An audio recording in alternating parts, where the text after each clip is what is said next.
Hey, beautiful souls, it's Rachel here from A Bridge to Tranquility.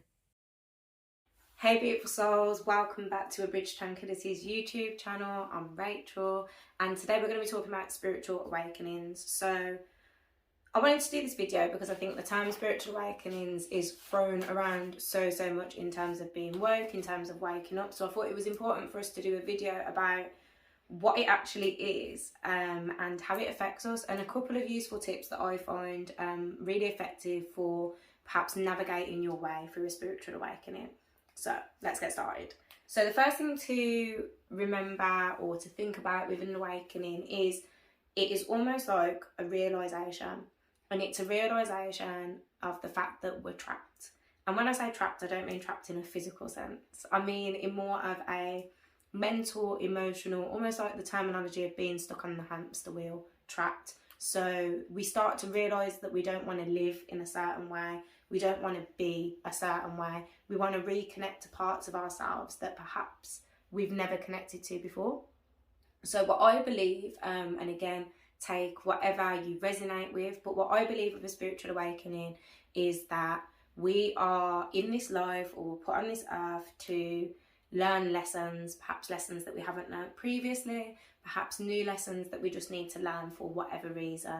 And what I think is when we are born into this earth, we come with a mission, a purpose, a knowledge, and we come with a certain amount of karma that has to be undone or served. And as we go through life, our soul, gets lost in the process. It gets lost in the reason why we're here.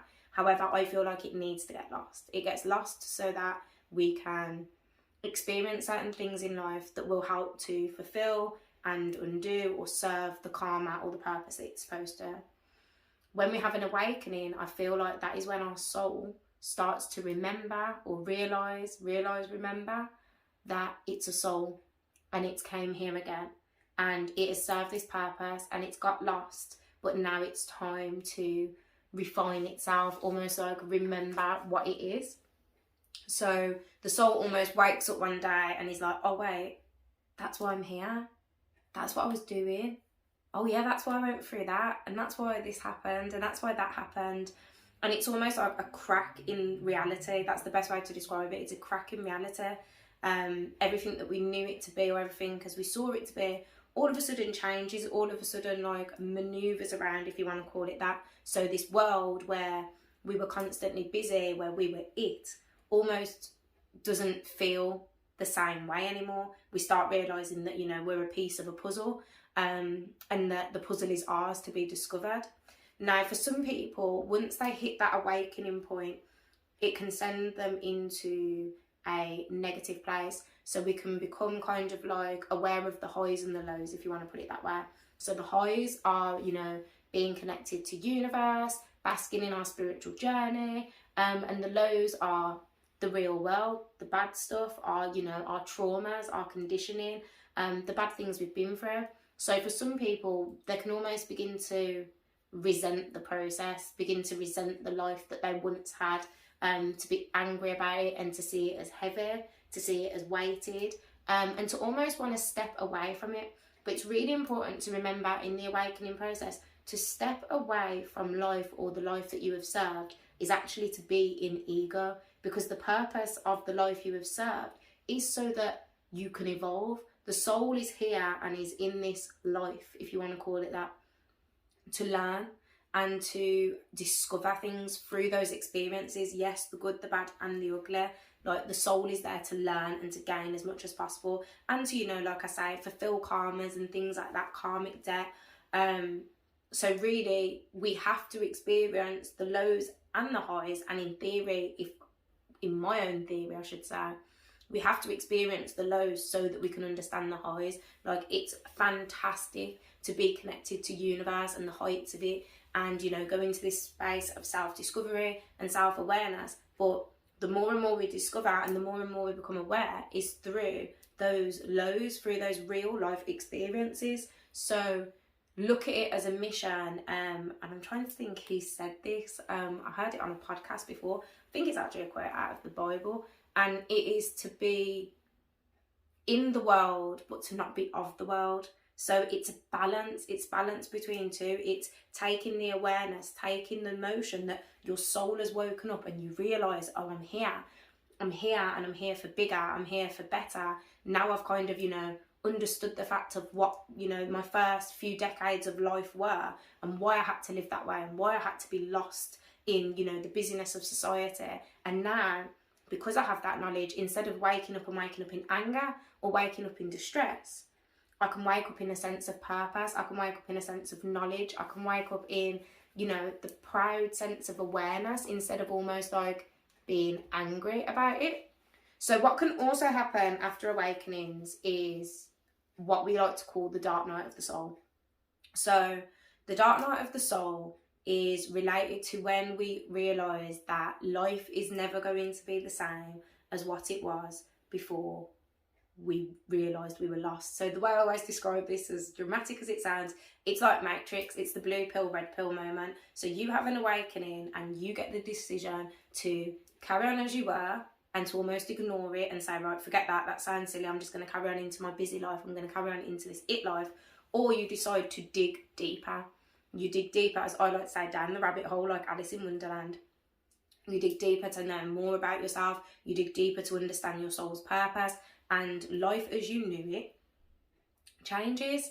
Now, it's a really, really powerful thing to be self-aware, to be in a place of knowledge and accountability. But also, that comes with a lot. It comes with layers. It comes with being in a state of mind where perhaps your friends, your family members might not already be in. It comes into a place of really reflecting a lot on hard stuff, seeing the truth for things, seeing it not necessarily all for black and white, but seeing this massive, massive like grey area. And for some people that can be really, really uncomfortable, and it can actually cause a sense of crisis, breakdown. You can literally feel like the rug has been pulled from underneath your feet because nothing is the same. The passions, the thrills that you used to get from certain things are no longer there because you've evolved as a person. So an awakening within itself, as beautiful and as magical as it can be really, really hard, especially when we go into dark night of the soul territory, but also just the process of finding that balance, the in-between, because not only have you found that you were lost in something, but now you're finding your way out of it. And it's really, really hard to not sink your teeth into the thing that has got you out. So again, spirituality, getting lost in the highs and not wanting the lows, like wanting to only meditate, wanting to only connect to the higher place than be here. So it can cause a really big imbalance, and it's really important for you to try and maintain your balance as much as possible. Again, as I like to say, we didn't come to this earth not knowing that we were infinite spiritual beings. We came to this earth already knowing that, but something to do with us being that and being human needs to come together. That's clearly the purpose. I don't know what the meaning of life is. I don't know what the end result is. But to me, if I think of it with my logical brain, which I absolutely love if you guys know me, if you think of it with the logical brain, we would have came here as infinite all-knowing beings. So there's something to do with being infinite all-knowing beings and being human that needs to merge together. And to me, that's where we have to find the balance between our mental, our physical, our emotional, and our spiritual. And that, for me, is where the awakening begins. So, what I wanted to talk about was a couple of points that I think will be really, really handy in terms of awakening, in terms of progressing with your awakening, and just, some things to just keep it as rooted as it can possibly be. So, point number 1 is connection and disconnection. So again, going back to what I literally just said in terms of being spiritual and being human and being mental, physical, emotional, we can connect to the highest powers. We can go into meditation, but it's really important for us to disconnect as well. It's important for us to have those times where we aren't necessarily tapped in, if that's what you would like to call it. So the best way I recommend for connection and disconnection is some form of visualization, and it hasn't got to be complicated. It hasn't got to be, everything. It can just be really, really simple, and it's just about setting intention. So for me personally, the reason why a bridge is called a bridge to tranquility is because my visualization that I do every morning is me walking across the bridge, and that bridge on the other side is me connected to the universe, the source, spirit, God, whatever you want to call it, That's me connecting. And when I'm ready to disconnect, perhaps that's at the end of the day when I get home, or after I've done my own practices and stuff like that, I'll walk back over the bridge. So that's my symbolism of connection and disconnection. For some people, it can be flicking on and off a light switch. It can be, you know, shop on, shop closed. Whatever visualization you need to create for yourself, you're just setting that intention that you are disconnecting from that part of you. And when I say disconnecting, I don't mean that you are turning it off completely. If you want to think of it as like the internet, yeah, the connection is still running. You've just turned off the Wi-Fi on your phone. That's it. You're the phone. The Wi-Fi is still going. It's completely still there. And as soon as you click on Wi-Fi, it will come back on. So don't see it as you're losing out on anything. Don't see it as, you know, what if I'm missing out on something? Just think of it as, I'm just unplugging for a little bit. Just like I need to unplug from social media. Just like sometimes I'm around too many people and I need to unplug from them. Like, it's exactly the same thing. Number 2. So point number 2 that I think is really, really important is a term that we use called grounding. If you watch the Spiritual Beginners video, I spoke a little bit about grounding in that. But it's really about grounding to the present moment. It's about being here and being now, rooting down your energy so you are connected to Mother Earth. Again, it goes to that thing of balancing. Like, we're spiritual and we're human, so as much as we need to be connected to the universe, we need to be connected to Mother Earth too. So you can, again, do grounding through visualization. You can look up meditations. Some people will listen to frequency music and things like that. And some people will use crystals as well. But a really, really basic way, if you want to really take it back old school, is barefoot connected to grass. Just getting out in nature sometimes. So you may not be somebody that's ready to get barefoot or hug a tree just yet. But hug a tree just yet, that's actually funny. Hug a tree just yet. But you can just get out in nature. And when I say that, I mean no phone, no distractions, just you and Mother Earth, and just connecting. I'm here, I'm breathing. Sometimes the most grounding thing you can do is just to stop, turn everything off, and take a few deep breaths in and out.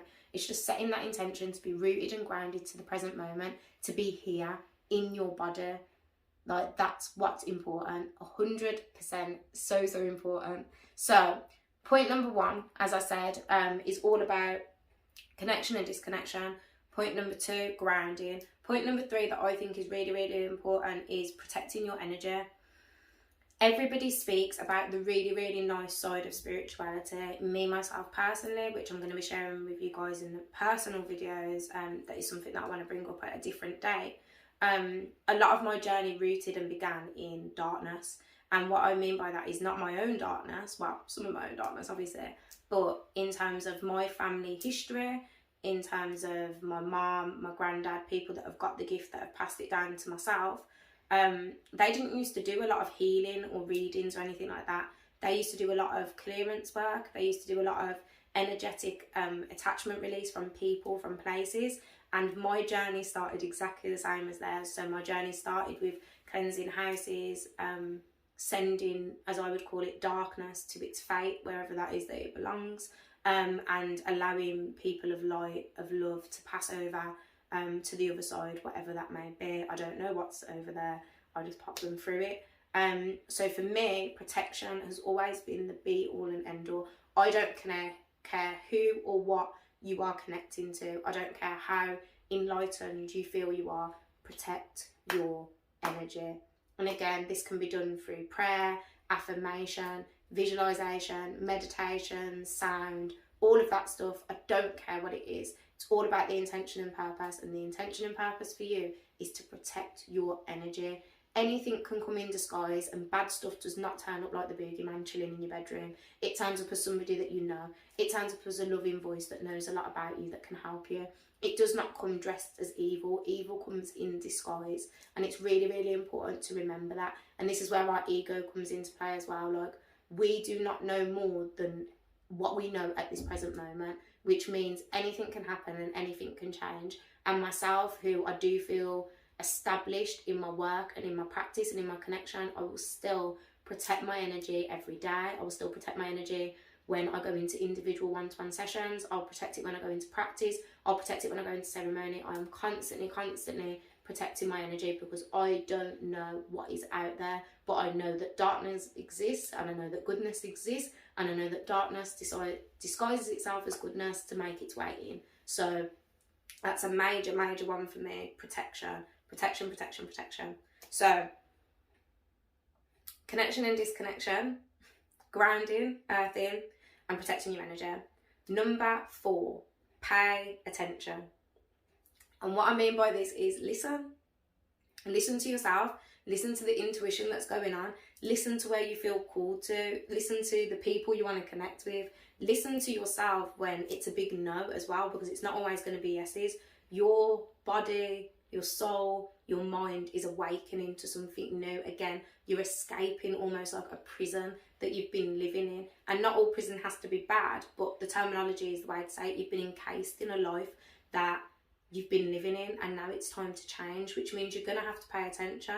There's going to be symbols, there's going to be numbers, and it's not all going to be the atypical stuff like synchronicities and messages, but it can be anything. It can be being drawn to watch a certain movie, and you might watch it and then there's just one line in it that just, whoa, changes everything, because wow, hold on, I was thinking about that, I don't even remember this being in this film.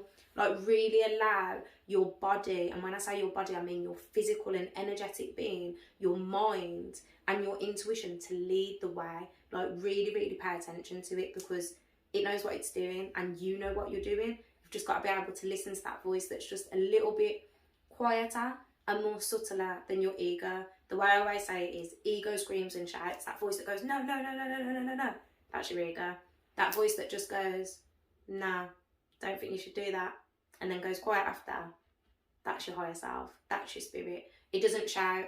It doesn't demand your attention, because in its mind, in its being, in its energy, you should be paying attention. Same way you usually get a gut feeling once and you either choose to ignore it or you listen to it.